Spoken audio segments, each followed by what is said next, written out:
1945, the Red Army arrived at the entrance of Auschwitz where the dreadful words Arbeit macht frei, labor liberates, adorned the gates of hell.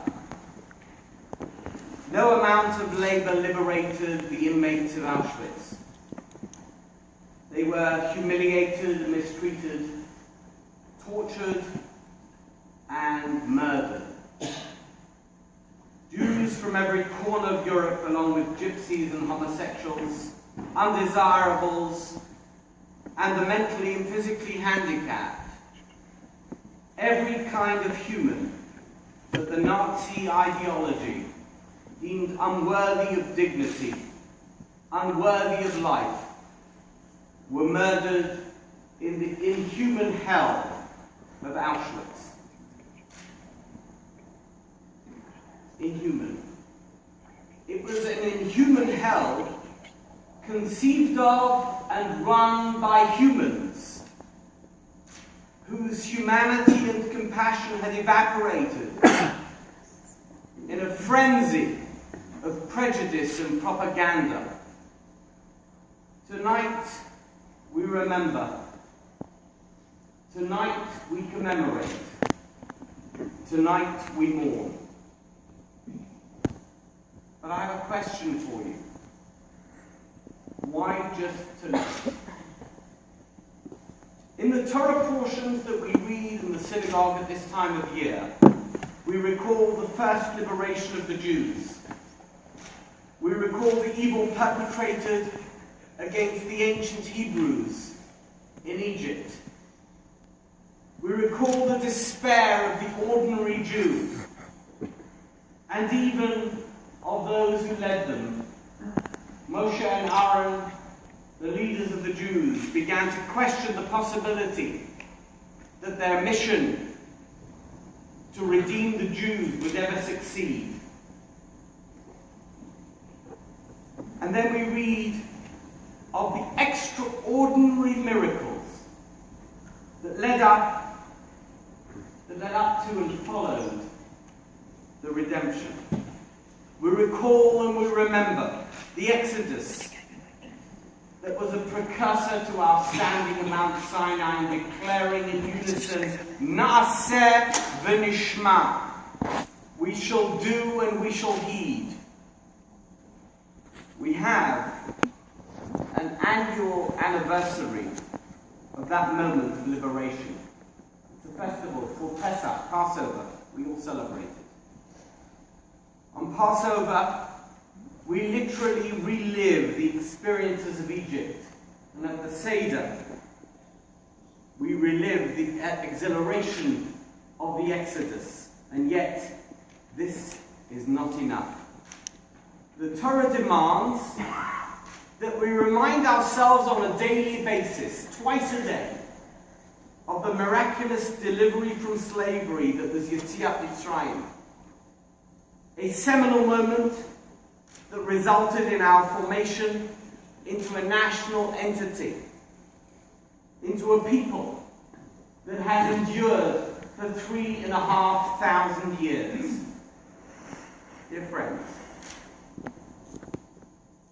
my late father, Abba Dunner, Zichrono Livracha, with whom our esteemed guest, Rabbi Lord Sachs, worked for decades on matters affecting the Jews of Europe, often recalled that as a young man he worked alongside a remarkable Holocaust survivor. His name was Simcha Bunim Unsdorfer.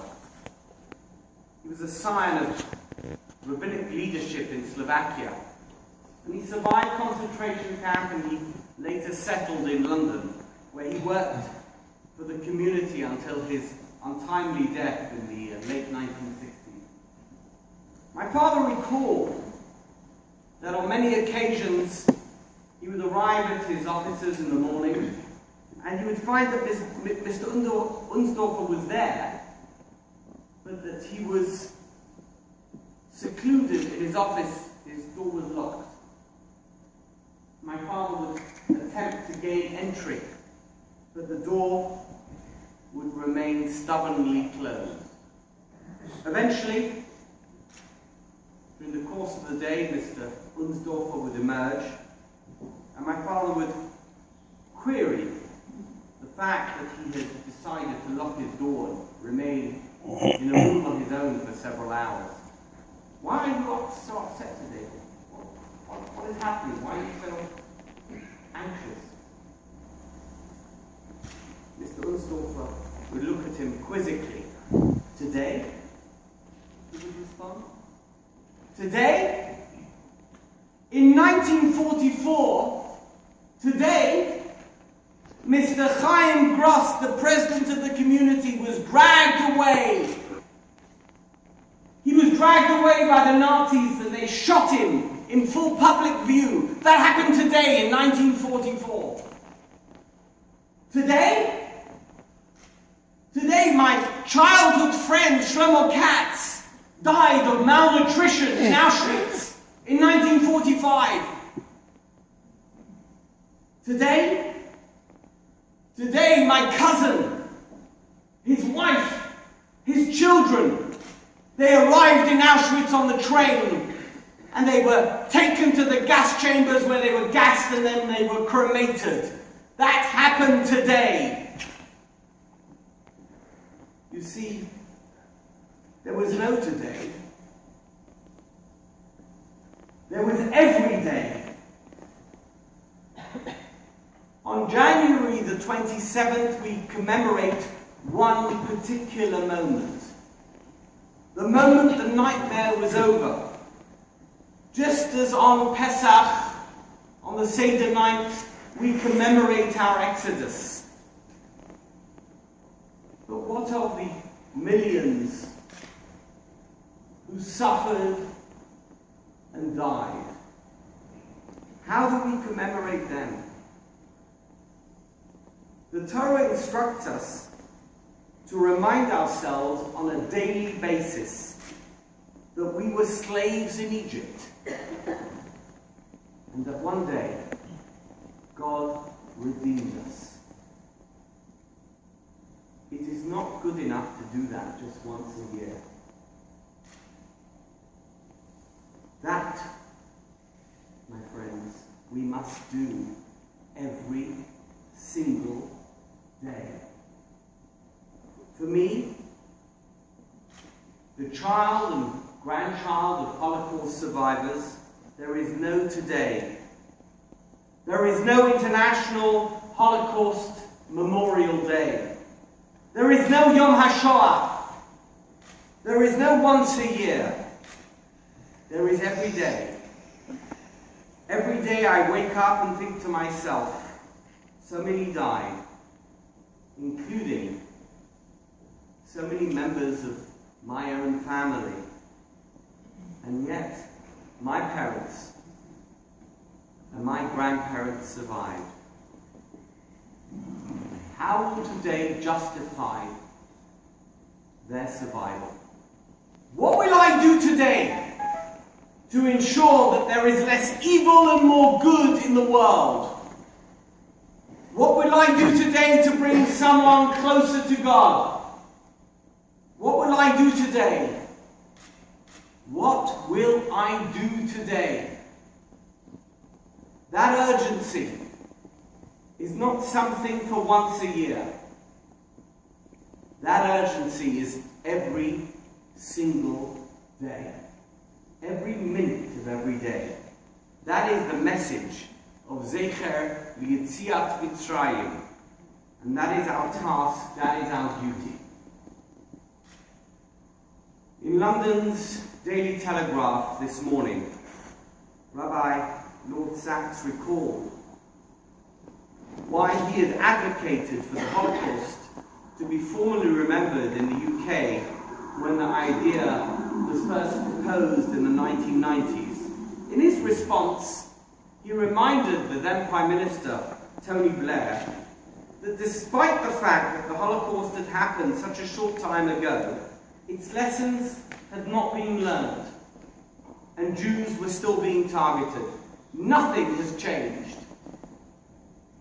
the article, this morning's article, you can check it out online. Lord Sachs wrote as follows: "Anti-Semitism is rife in the Arab and Muslim world. Jews have been accused of everything: controlling America, dominating Europe, manipulating the economy, running the media, perpetrating 9/11 and all subsequent terrorist attacks, creating AIDS, Ebola, the 2004 tsunami, and global warming. There is nothing for which we are not guilty. Without constant reminders of how this happens as a result of prejudice and hatred, distortion and bigotry, anti-Semitism will increase as the Holocaust becomes just another tragic, brutal episode in history books, like the Crusades or the Napoleonic Wars. There is too much at stake. Israel, the national home of the Jews, was created by the United Nations in the wake of the horrors of the Holocaust. It was not the Holocaust that prompted the creation of the State of Israel, but it was the Holocaust that made people realize that Jew hatred was too strong to allow Jews to remain without their own country. But as the horrors of the Nazi genocide have receded into history, attitudes to Israel have shifted. Read your newspapers. Israel, home to just over 6 million Jews, and I say this every time I mention that number, it's not an insignificant number. Israel, my friends, is in grave danger. Yes, Israel, of course, is protected by Tzahal, a mighty army, but the strongest army is weak without education. Mightier countries than Israel have collapsed and disintegrated in the face of weaker opponents than those who oppose Israel. Education is key, and it must be constant, it must be focused. The 70 for 70 project, of which Rabbi Lord Jonathan Sachs is the international president, is an educational project that takes into account all of these goals. Our esteemed guest of honor, Rabbi Lord Jonathan Sachs, is truly representative of the ideals of Zecher L'Yetziat Mitzrayim.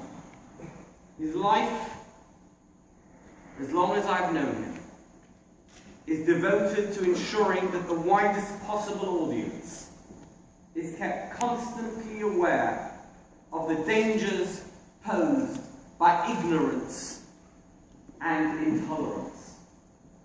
It is therefore my distinct pleasure to call to the podium a man I am proud to call my teacher and my friend, Rabbi Lord Jonathan Sachs.